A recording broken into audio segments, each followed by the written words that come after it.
Hello everyone, আমি Rishi and welcome to mathematic Bengali. আশা করি তোমরা সবাই খুব ভালো আছো। তো আজকে আমরা ক্লাস 7 এর কোষে দেখি 6.1 এর পার্ট 3 সলভ করব। এখানে আমরা কোষে দেখি 6.1 এর 6 দাগ থেকে শুরু করে 8 দাগ পর্যন্ত প্রত্যেকটা অঙ্ক ডিটেইলে স্টেপ বাই স্টেপ সলভ করব। তো চলো আজকে ক্লাসটা শুরু করা যাক। কোষে দেখি 6.1 এর 6 দাগের প্রশ্নটা কি বলছে, নিচের বীজগাণিতিক পদগুলির মধ্যে সদৃশ পদগুলি আলাদা আলাদা ঘরে লিখি। ঠিক আছে, তো এইখানে দেখো কিছু বীজগাণিতিক পদ দেওয়া আছে। এই বীজগাণিতিক পদগুলির মধ্যে যেগুলি সদৃশ হবে সেগুলির গ্রুপ বানিয়ে আলাদা আলাদা ঘরে আমাদেরকে লিখতে হবে। ঠিক আছে, তো সেটা আমরা কিভাবে বুঝবো যে বীজগাণিতিক পদগুলি সদৃশ কি সদৃশ নয়? সেটা বোঝার জন্য আমাদেরকে বীজগাণিতিক পদগুলির মধ্যে যে বীজগাণিতিক চলরাশি আছে সেগুলো দেখতে হবে। যেই সব পদের বীজগাণিতিক চলরাশি একই হবে সেই সব পদগুলি পরস্পর সদৃশ হবে। উদাহরণস্বরূপ আমাদের প্রথম বীজগাণিতিক পদ কি আছে দেখো, 2x। 2x লিখলাম। এবার আমাদেরকে দেখতে হবে এই পদগুলির মধ্যে কোথায় বীজগাণিতিক চলরাশি x আছে। 2x এর পরে দেখো y, 12xy, 13y square, -5x। তাহলে -5x এর বীজগাণিতিক চলরাশি কি? x। তাহলে 2x এর একটা সদৃশ চলরাশি কি, সদৃশ পদ কি হবে? -5x, কমা, এরপর -18y, -4xy, -2y square, 21x square y। এরপরে দেখো 3x আছে, এরও চলরাশি কি? x। তার মানে এটাও একটা সদৃশ চলরাশি হবে 2x এবং -5x এর। তাহলে 3x। এরপরে দেখো আর x আছে, 3xy, -6y, -y, -6x square, -15x square. তার মানে আর নেই, তাহলে এটা একটা গ্রুপ হয়ে গেল। তাহলে এটা একটা গ্রুপের মধ্যে লিখছি আমি সেকেন্ড ব্র্যাকেট দিয়ে এইভাবে। এবার তোমরা ইচ্ছে করে অন্যরকম কোনো বক্স লিখে দিতে পারো, কোনো সমস্যা নেই। তাহলে যেগুলো হয়ে যাবে সেগুলোর তলে আমি আন্ডারলাইন করে দেবো যাতে আমাদের রিপিট না হয়। এক্সট্রা হয়ে গেল। এরপরে আমাদের কি আছে দেখো, ওয়াই। এরপরে পদ হচ্ছে আমাদের ওয়াই। তাহলে এখানে আমাদেরকে দেখতে হবে যে এই পদগুলোর মধ্যে কোথায় বীজগাণিতিক চলরাশি, মানে বীজগাণিতিক চলরাশি ওয়াই আছে। তাহলে ওয়াই হলো, এরপরে দেখো 12xy, 13y square, 18y। 18y হবে কারণ এখানে দেখো বীজগাণিতিক চলরাশি ওয়াই, এখানে 18y, তার মানে এটা হবে 18y হয়ে গেল, y 18y। এরপর -4xy। এবার তুমি বলতে পারো যে -4xy কেন হবে না, কারণ এখানেও তো y আছে। তার কারণ এখানে হবে না, এখানে এক্সও আছে। আমি বলেছি যখন আমরা বীজগাণিতিক চলরাশিটা দেখবো এক্স্যাক্ট সেম বীজগাণিতিক চলরাশি থাকতে হবে। যেমন ধরো এখানে শুধু y আছে, y মানে কি 1y, তাহলে 18y। এখানে শুধু y আছে, আমাদেরকে দেখতে হবে যে শুধু y কোথায় আছে, এক্স থাকলেও হবে না। -4xy হবে না, -2y স্কোয়ার হবে না, 21x স্কোয়ার y হবে না, এখানে 3xy হবে না, -xy হবে না, -yটা হবে, -6x স্কোয়ার হবে না, -15x স্কোয়ার হবে না, -yটা হবে। তাহলে y, 18y, -y। তাহলে এটা একটা গ্রুপ হয়ে গেল। এরপর নেক্সট আমরা কি দেখবো, আমাদের চলরাশি কি হতে হবে? xy। তাহলে 12xy হলো একটা প্রথম, 12xy, কমা, এরপর -4xy। ঠিক আছে, তারপরে দেখো 3xy, তারপর -6y। ব্যাস, আর নেই। ঠিক আছে, তো চারটে হচ্ছে আমাদের 12xy, -4xy, 3xy, -xy। ঠিক আছে, এবার তুমি বলতে পারো যে এখানে 21x স্কোয়ার ওয়াই কেন হলো না, এখানে এক্স ওয়াই দুটোই আছে। আমি বলেছি এক্স্যাক্ট সেম হতে হবে বীজগাণিতিক চলরাশিগুলো, এক্স ওয়াই মানে এক্স ওয়াই হতে হবে। ঠিক আছে, এক্স স্কোয়ার ওয়াই বা এক্স স্কোয়ার ওয়াই স্কোয়ার হলেও চলবে না। সেই জন্য আমরা 21x স্কোয়ার ওয়াই, বা এখানে দেখো আর্থ নেই এটা দেখানোর মতো, তো যাই হোক এটা নেওয়া যাবে না। তাহলে আমাদের এক্স ওয়াই এগুলো হয়ে গেল। এরপর নেক্সট আমরা কোনটা দেখবো? ওয়াই স্কোয়ার দেখবো। ঠিক আছে, তাহলে 13y স্কোয়ার। ওয়াই স্কোয়ার কোথায় কোথায় আছে দেখবো, এখানে দেখো -2y স্কোয়ার আছে, কমা -2y স্কোয়ার, কমা, আর নেই, দেখো দুটোই আছে, 13y স্কোয়ার, কমা -2y স্কোয়ার। এটা একটা গ্রুপ হয়ে গেল।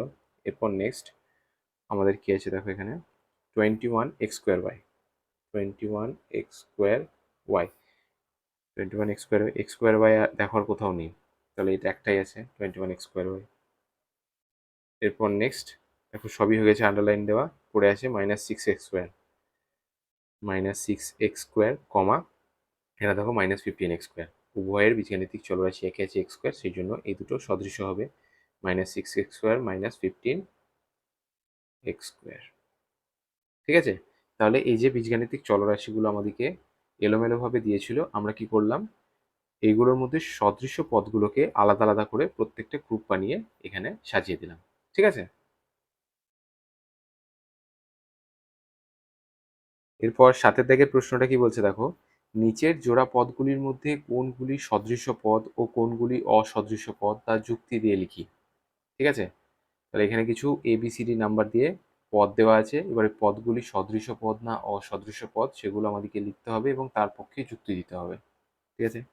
তো প্রথম আমাদের পদ কি আছে দেখো, A নাম্বার দিয়ে 2x, 3y। এটা তোমরা দেখেই বলতে পারবে যে এই পদ দুটো সদৃশ্য না অসদৃশ্য। এই পদ দুটো হচ্ছে অসদৃশ্য। কেন? তার কারণ হচ্ছে বীজগাণিতিক চলরাশি দুটো দেখো আলাদা আলাদা। ঠিক আছে?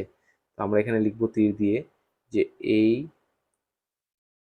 পদ দুটি অসদৃশ্য।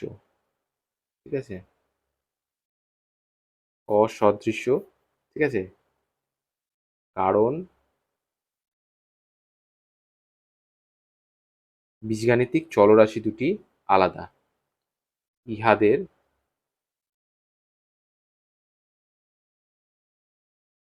বীজগাণিতিক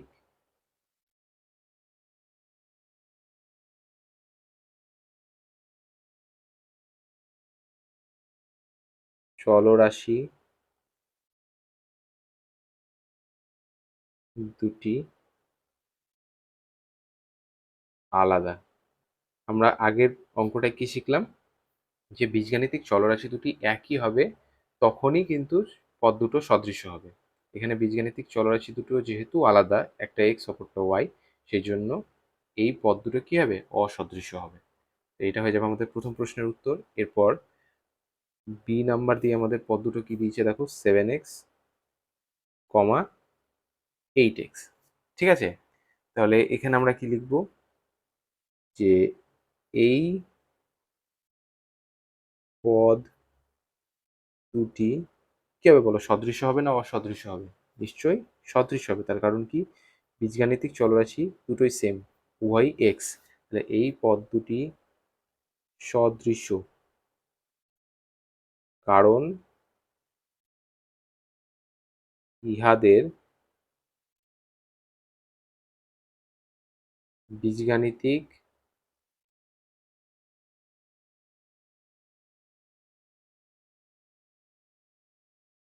চলরাশি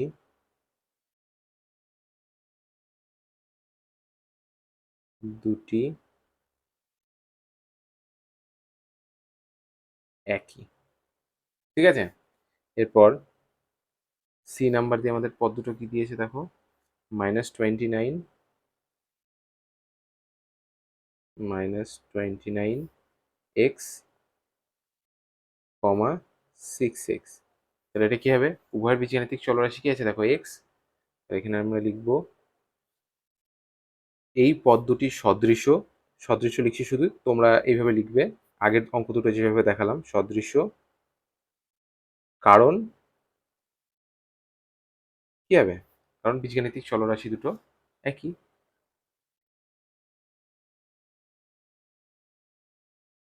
বীজগাণিতিক চলরাশি দুটি এক। ঠিক আছে?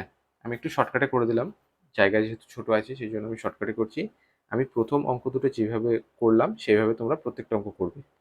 এরপর ডি নাম্বার দিয়ে আমাদের দুটো কি দিয়েছে, 4xy, 6yz।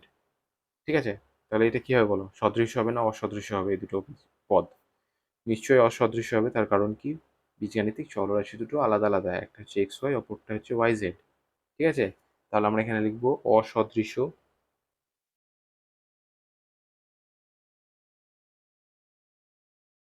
কারণ বীজগাণিতিক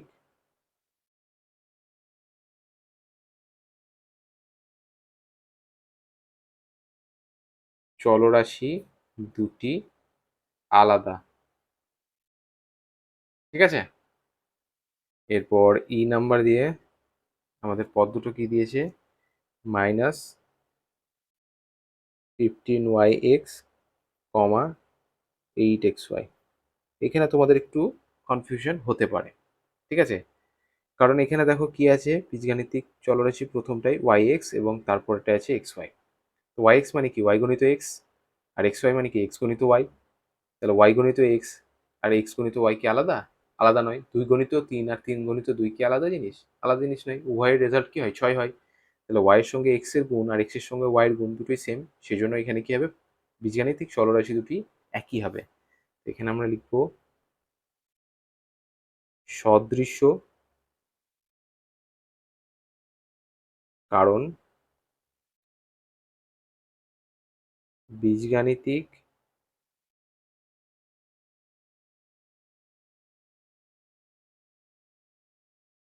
চলরাশি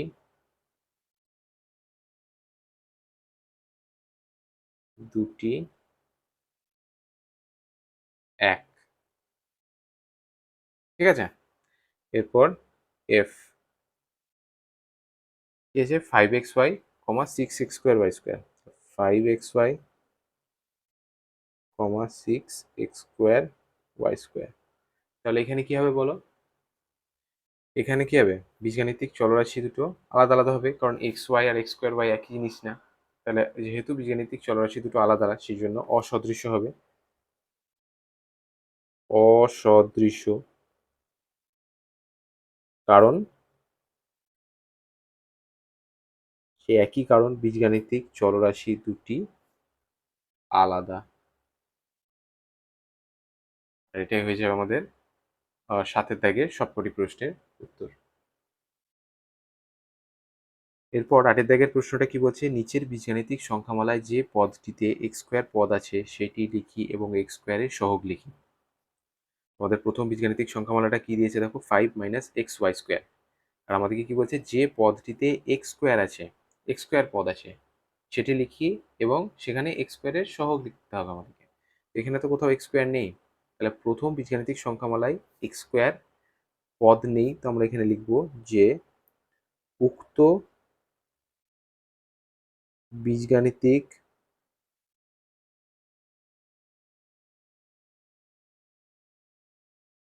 সংখ্যামালায়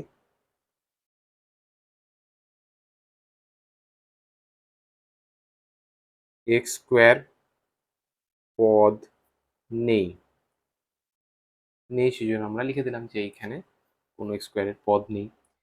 এরপর বিয়ের দাগের বীজগাণিতিক সংখ্যামালাটা কি বলছে, -6x² - 8y। তো এখানে দেখো 6x² যে পদটা আছে, এই পদে x² আছে, তো আমরা এখানে লিখব যে -6x² পদে x² এর সহগ কি হবে, সমান, দেখো x² এর সঙ্গে কি গুণ হয়েছে, -6 গুণ হয়েছে, তাহলে -6x² এ x² এর সহগ হবে -6, আর এটা হয়ে যাবে আমাদের দ্বিতীয় প্রশ্নটার উত্তর। এরপর সি এর দাগের বীজগাণিতিক সংখ্যামালাটা কি বলছে দেখো, 3x² - 15xy² - 8y²। ঠিক আছে, তো আমাদেরকে x² বিশিষ্ট পদে x² এর সহগটা বের করতে হবে। তো বাকি পদগুলো তো এলিমিনেট হয়ে যাবে। আমাদের এখানে কোন পদটা x² আছে দেখো, প্রথম পদটা আছে 3x², বা পরেরটায় দেখো 15xy², এখানে x² নেই, আর তারপরটা আছে -8y², এখানেও x² নেই। তো আমরা এখানে লিখব 3x² পদে x² এর সহগ কি হবে বলো, x² এর সঙ্গে কোন সংখ্যাটা গুণ হয়েছে, 3 গুণ হয়েছে, তাহলে x² এর সহগ হবে 3, আর এটাই হয়ে যাবে আমাদের সি নাম্বার প্রশ্নের উত্তর। এরপর ডি এর দাগের বীজগাণিতিক সংখ্যামালাটা কি বলছে, 2 + 3x²y + 4x। তো এখানে কোন পদটায় x² আছে, মাঝের পদটাতে, তাহলে এখানে আমরা লিখব 3x² পদে x² এর সহগ সমান কি হবে, এখানে x² এর সঙ্গে কি গুণ হয়েছে, 3 আর y, তাহলে x² এর সহগ কি হবে, 3y, আর এটা হয়ে যাবে আমাদের ডি নাম্বার প্রশ্নের উত্তর। এরপর ইয়ের দাগের বীজগাণিতিক সংখ্যামালাটা কি বলছে, 5 minus six x square y square plus six x y. এখানে কোন পদটাতে এক্স স্কোয়ার আছে? মাঝের পদটাতে। সেটা লিখবো আমরা minus six x square y square পদে এক্স স্কোয়ার এর সহগ কি হবে? এক্স স্কোয়ারের সঙ্গে কী গুণ হয়ে আছে? মাইনাস সিক্স এবং ওয়াই স্কোয়ার, তাহলে এক্স স্কোয়ারের সহগ হবে মাইনাস সিক্স ওয়াই স্কোয়ার। আর এটা হয়ে যাবে আমাদের নাম্বার প্রশ্নটার উত্তর। ক্লাস সেভেনের কোষে দেখি 6.1 পার্ট 3 এখানে এসেছিলো, যেখানে আমরা কোষে দেখি 6.1 ছয়ের দাগ থেকে শুরু করে 8 দাগ পর্যন্ত প্রত্যেকটা অঙ্ক ডিটেলে স্টেপ বাই স্টেপ সলভ করলাম। যদি তোমাদের ক্লাসটা ভালো লেগেছে প্লিজ লাইক করো, নিজের ক্লাসমেটসদের সঙ্গে শেয়ার করো, আর অবশ্যই সাবস্ক্রাইব করো। Thank you.